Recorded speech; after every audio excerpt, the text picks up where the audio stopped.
Bless America. Hello, everybody. Talk Radio Protege here with another video. Short video today because it's really hot out here in the car and I don't have a lot of time. So, the Daily Caller story on California's proposed bill to fine and jail individuals who don't use the correct transgender pronouns. Let us see what exactly the penalty might be.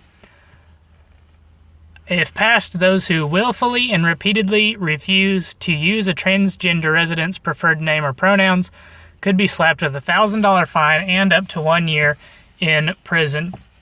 Obviously, this is an affront to freedom of speech, but in the interest of being thorough, I thought I would take a look at the language that's exactly expressed in the First Amendment.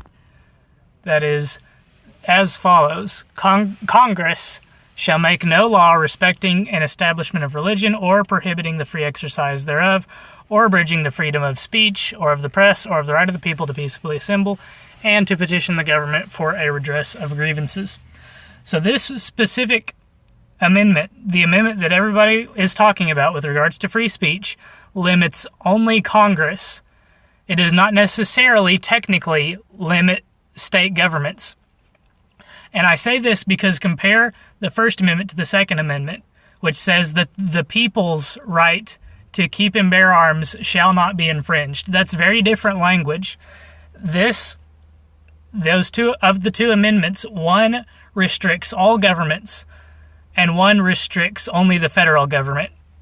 And in the case of respecting transgender pronouns, we only really have a restriction on the federal government from doing so. So theoretically, this state law is not violating the First Amendment.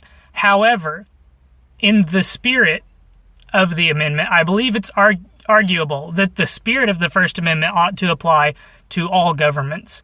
It certainly doesn't technically apply, but the spirit of respecting free speech certainly ought to be upheld. This is just another assault on the freedom of speech, coming now as previously came in the form of the media and education, and in recent days coming in the form of internet silencing.